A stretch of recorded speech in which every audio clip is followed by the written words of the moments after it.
You've walked into rooms where people forgot how to pretend. Something about your presence scrambles the script they rehearsed their entire lives. You didn't say anything. You didn't even try.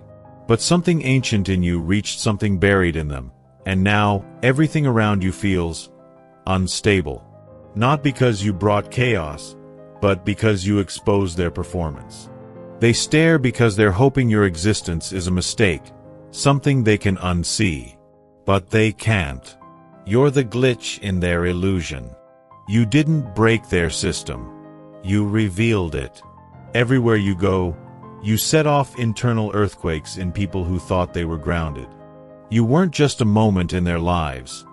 You were a mirror they didn't ask for. One by one, the layers they built up for safety begin to unravel.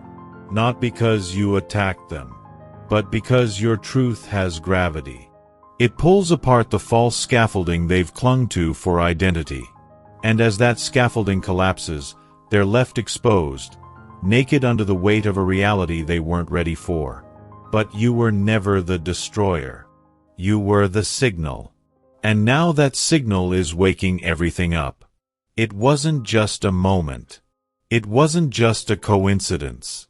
It was the collision of what's false with what refuses to pretend. They didn't expect to meet someone like you, someone whose presence rewrites the script without uttering a word. When you walked into that space, something underneath their surface shifted. Not because you demanded attention, but because your energy refused to shrink. And what moved inside them wasn't fear, it was memory. A buried signal. A forgotten truth reawakened by proximity to something too honest to ignore. The air doesn't shift when just anyone enters, but it does when authenticity walks in cloaked as flesh. There's a strange hush that always trails your footsteps. Conversations bend, moods change, and even those who say nothing begin to wrestle with emotions they can't explain. They may smile, but the undercurrent is obvious. They don't know whether to protect themselves or praise you.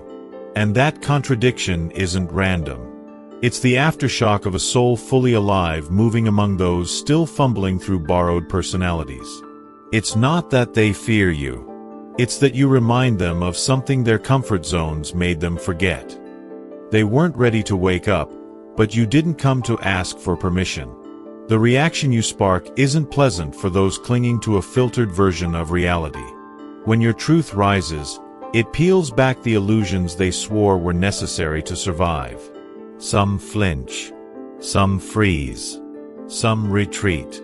But even as they pull away, their gaze lingers, caught between rejection and recognition. What they feel isn't anger, it's exposure. And the light that unsettles them most is the one that comes from inside you. No costume can compete with what's undeniably real. They invested years sculpting images, calculating responses, curating identities for admiration, all of it meticulously designed to impress without revealing. Then you appeared. Unfiltered. Grounded. And without even trying, you became a quiet revolution in their presence. Their polished narratives cracked, not because you attacked, but because you refused to perform. And now, whether they admit it or not, they've seen something they can't unsee. Something that silently dares them to take the mask off too. Nothing about this was loud. There was no announcement, no demand for attention, no chasing of approval. Just presence, unshaken, unrehearsed, undeniable. And in that stillness, all their practiced noise collapsed in on itself. While others clung to status or chased validation through carefully arranged masks, you disrupted the entire script simply by standing in your own alignment. Their confidence, borrowed from applause and external markers, began to unravel, not because you fought it, but because you never needed it in the first place. The impact was never about motion. It was about presence. They didn't understand how someone could shift dynamics without uttering a word. But that's exactly what happened. While others calibrated their tone, refined their image, and calculated every move, you just breathed. And the atmosphere shifted. Not from strategy, not from manipulation, but from something stable that couldn't be replicated. What haunted them wasn't what you did, it was the fact that you didn't have to try. Their reactions weren't rooted in dislike. They were the residue of exposure. It wasn't disruption. It was a necessary unraveling. The moment you entered their sphere, all their practiced gestures began to lose weight. The energy they spent sculpting personas couldn't compete with the clarity you carried. It wasn't personal. It was inevitable. Falsehoods, no matter how refined, can't survive long next to something that never pretended. The unraveling wasn't a flaw in the design. It was the opening required for something deeper to emerge. Their defenses had to fracture for their core to rise. The real shift didn't start with their reactions. It started with what woke up inside them. Something ancient stirred when your energy made contact with the parts of themselves they had muted long ago. Not because they were weak, but because they were taught that truth was too costly. But your authenticity shook loose the layers they had cemented over their original self. The dormant parts, the ones that once dreamed, once reached, once hoped, began to pulse again. Your presence didn't just reflect their potential. It reminded them it never truly left. The resonance wasn't subtle. It was cellular. Your energy vibrated at a frequency that bypassed language and cut directly into memory. Not the kind found in the mind, but the kind stored in the bones, the kind that remembers who they were before fear rewrote the script. As that resonance took hold, something cracked. Not in pain, but in release. The parts of them buried under years of compromise began to stir, aching to rise, desperate to breathe. And for the first time in a long time, they realized they were never broken, just buried. Something about your way of being disturbed their inner order. The more they tried to unravel how you move so freely, the deeper they sank into confusion. They tracked your decisions like they were tracing blueprints, hoping to find a formula. But what they were really confronting wasn't a puzzle. It was the mirror of everything they'd abandoned in themselves. They didn't know how to process someone who doesn't chase approval, doesn't perform, doesn't flinch. And that mystery kept echoing in them like a forgotten name they couldn't place. The more they calculated, the more disconnected they became. They brought logic to a space that required presence. They thought if they could reduce your spirit to steps and strategies, they could become what you are. But in doing so, they revealed how estranged they were from their own rhythm.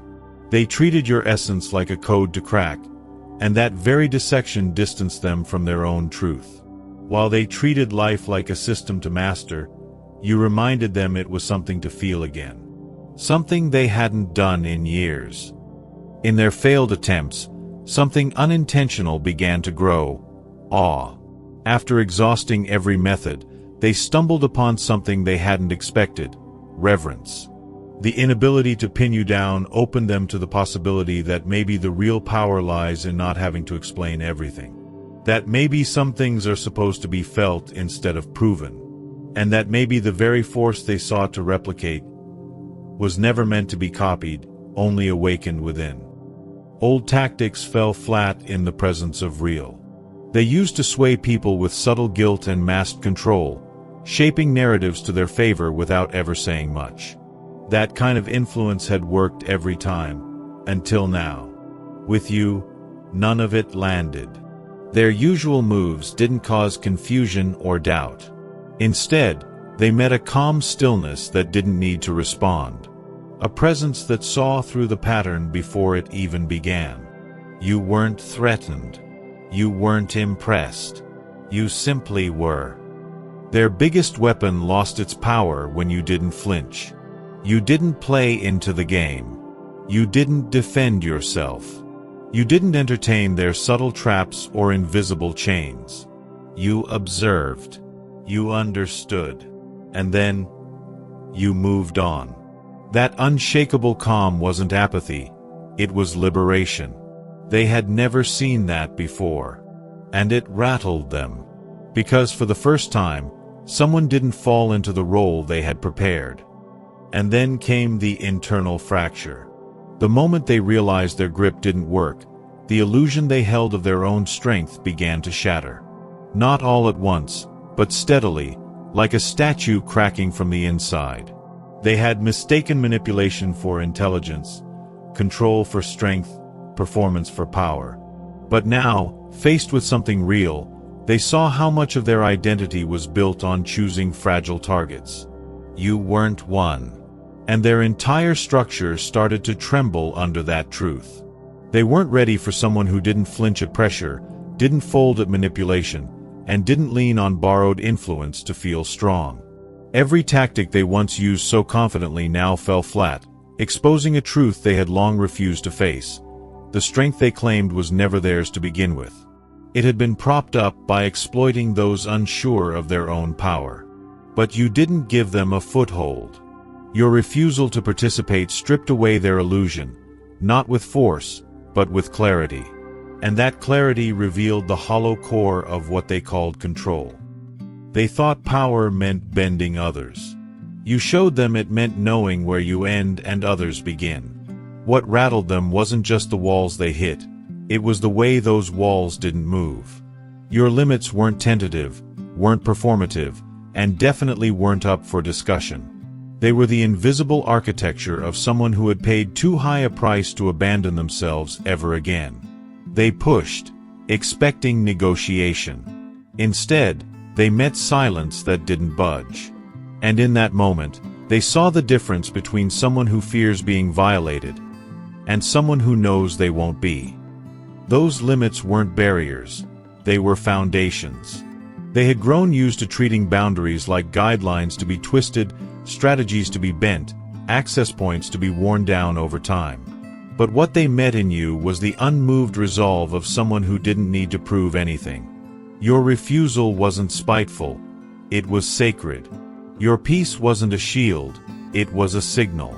You didn't punish or preach. You simply declined to open doors that didn't lead to peace. You didn't say, "This is how you should be." You showed it by being unshakable.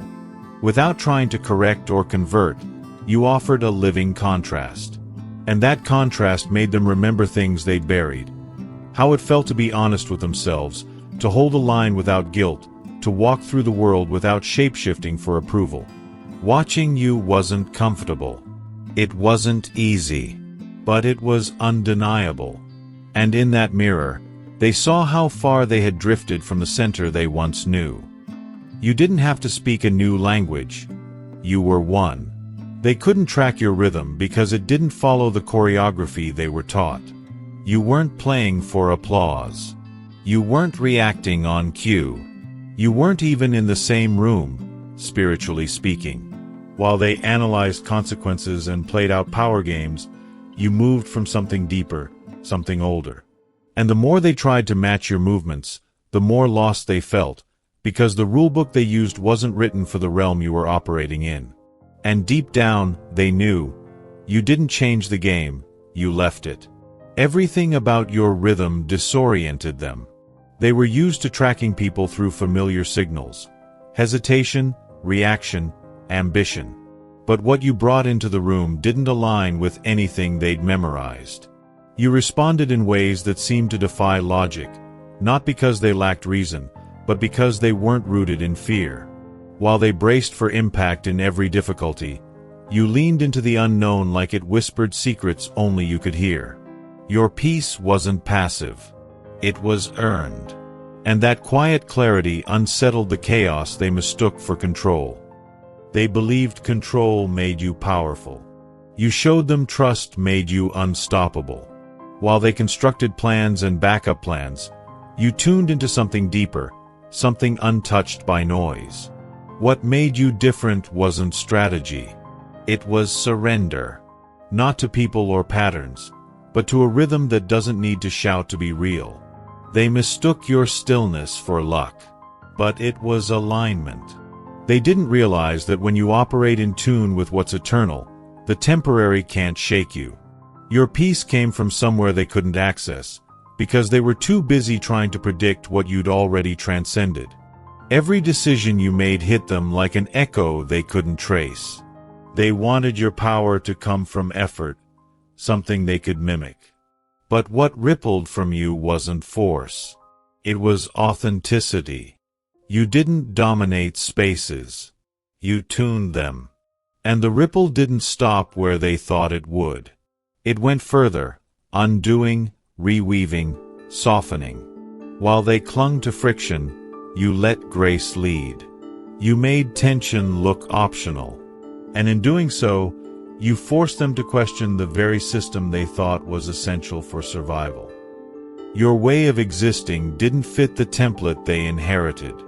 They were trained to respond through labels, through rehearsed emotional choreography. But every time they tried to place you into one of those roles, hero, threat, anomaly, ideal, the frame cracked. You didn't play small enough to fit. They wanted you to be decipherable, predictable, manageable. But instead, you kept revealing new dimensions, ones that demanded they stretch past the vocabulary they were given. They couldn't box you in, and that broke something they didn't even know was brittle. You haunted their logic, not with force, but with presence. Every time they thought they had you figured out, your depth changed shape. They tried to understand you through pattern recognition, only to realize your essence wasn't built from repetition, but from remembering. And the more they tried to map your behavior, the more they had to confront the limitations of their own maps. What they called complicated was actually just free.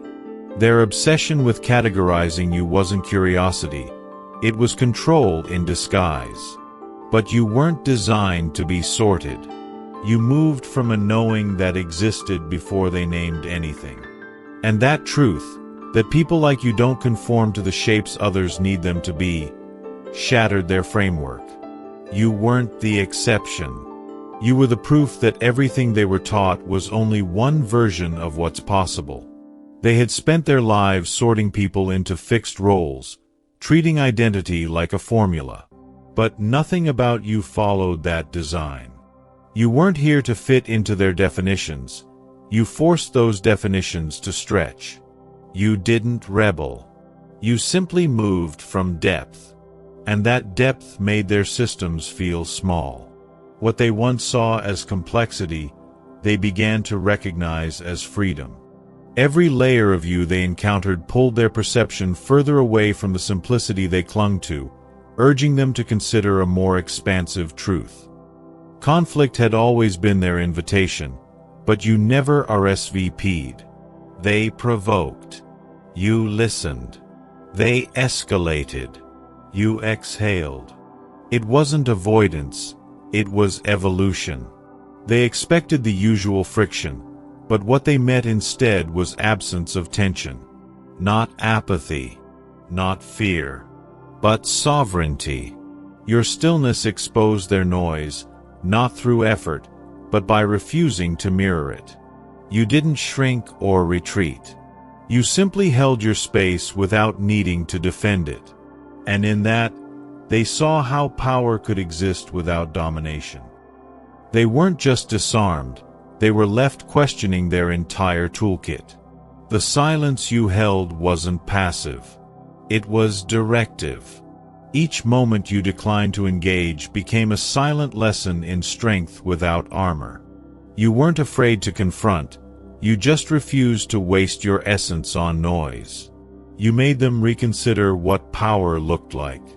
Not someone rising above others, but someone too deeply rooted to be moved by ego. You didn't win arguments. You ended their need to exist. That's what made your presence instructional. You didn't just avoid their war. You made it irrelevant. They had learned power as opposition. You embodied it as presence. In trying to bait you, they uncovered their own emptiness. Their strength depended on friction. Yours didn't need reaction. You redefined confrontation not by silencing others, but by standing so fully in truth that nothing false could gain ground. They saw in you a kind of force they couldn't mimic. Not loud, but undeniable. Not hard, but unshakable. And slowly, the idea of power began to rewrite itself in their minds. Then came the backlash to their own schemes, not from you, but from the space around you. They tried subtle sabotage, hoping to poison the room against you. But the opposite happened. The more they whispered, the clearer the difference became. Their attempts to damage you didn't land where they expected. What echoed instead was the contrast. Your calm beside their chaos, your dignity beside their desperation. They weren't just losing control. They were watching their own narratives collapse in real time, and realizing you never even had to lift a finger to make it happen. No declarations. No defense. No need to prove anything. Just unwavering steadiness. That's what threw them off the most. While they scrambled to explain your presence away, your silence built a case they couldn't argue against. They hoped their schemes would leave cracks in your path. Instead, every attempt only revealed how untouched you were by their efforts. The more they tried to disrupt, the clearer it became that the fabric of your life was being guided by something beyond cause and effect. Their strategies collapsed, and the only constant left standing was you. They expected sabotage to work the way it always had, but you weren't built from the same blueprint. Their attempts to dismantle your reputation didn't land the way they thought they would. In fact, each distorted word and half-truth they released into the world seemed to backfire. Not in loud explosions, but in quiet reversals. What they meant as poison ended up watering your roots. Every move meant to block you redirected you instead. And this strange turn of events made them question something deeper. Maybe the world didn't operate by their rules after all. Their worldview began to fracture under the weight of your protection. They had lived by the idea that control shaped outcomes, that effort outweighed alignment. But your life revealed a hidden architecture they couldn't see, one where timing, truth, and intention played by their own laws. They didn't understand how your path stayed open, or why your name didn't collapse under pressure. But they felt it. Like gravity pulling them toward a lesson they couldn't escape. What you carried wasn't luck, it was coherence with something timeless. Then came the part that unsettled them more than anything. They realized you could see them. Not the version they introduced to the world, but the one they buried beneath performance and polish. You read them with a glance, not out of suspicion, but because clarity had become your native tongue. What they'd hidden even from themselves began to feel obvious in your presence. It wasn't just your insight. It was the absence of pretense in you that made theirs feel unbearable. Their masks slipped, not by force, but because they didn't hold up around someone who had burned their own long ago. This kind of recognition was both a gift and a threat. They had wanted to be understood. But they never expected that understanding to come without their permission. You reflected what they didn't want to confront. And while part of them longed for that kind of transparency, another part braced against it. You reminded them of everything they had exiled from their own heart, and in that mirror, they tasted both relief and terror. They weren't used to being witnessed without performance. But now they knew what it felt like. And they couldn't forget it. What you saw in them wasn't weakness. It was the version of them that hadn't yet disappeared. You didn't expose them with judgment. You simply existed in truth. And that truth illuminated what they were still running from. Your awareness wasn't invasive. It was quiet. But it didn't miss a thing. And that level of presence made them realize how many layers they'd placed between who they are and who they show. The tension of being that close to someone who could see past all of it. It became impossible to ignore, and impossible to walk away from. While they sprinted toward destinations they didn't understand, you moved with intention, not urgency. Your rhythm didn't come from calendars or deadlines, but from a quiet inner signal they couldn't hear. They mistook your pauses for hesitation, your stillness for delay, until they realized you always arrived exactly when momentum shifted. Your decisions didn't need explanation. They carried a precision that could only come from deep alignment. And that shook them. Because it meant all their running may have been noise chasing nothing. You weren't slower. You were tuned. They were flailing against currents they couldn't name. Meanwhile, you drifted with timing that felt impossible to replicate. What they called luck was actually calibration. You acted when the energy supported action, waited when it didn't, and somehow always ended up ahead without chasing anything.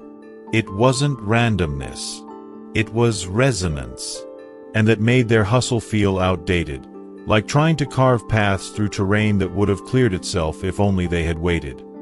They couldn't track your moves, because they were only watching the surface. You seemed to respond to variables they couldn't name, as if you were navigating not just events, but the space between them. They made 10 steps and saw no shift. You took one and the whole room rearranged. It wasn't superiority. It was depth. You had learned to let timing work with you. To trust when the door didn't open, to act when the pull was right, and to know the difference. And that wisdom broke their illusion that force equals progress. Your example turned their striving into a mirror. You didn't argue against their way. You just didn't participate in it. And the contrast was deafening. You were moving slower, but arriving faster. Doing less, but achieving more. And the closer they watched, the more disoriented they became, because you weren't racing time. You were moving with it. Suddenly, their urgency began to look like panic. Their strategies like avoidance. Your grace made their pressure feel unnecessary. But it wasn't just your pace that disrupted them. It was what you reflected.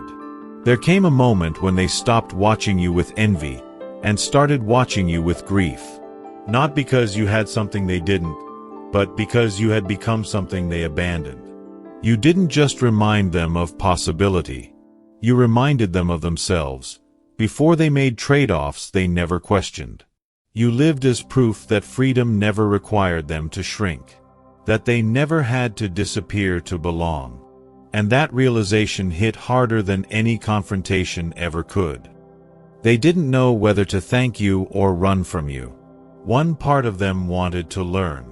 The other part wanted to silence the voice inside whispering, "You once lived like this too." Your presence didn't just expose their choices. It exposed the lie that those choices were necessary. That they had to settle, numb, adjust. You didn't say a word. But being around you was like standing next to an alternate timeline, one where they never betrayed their own fire.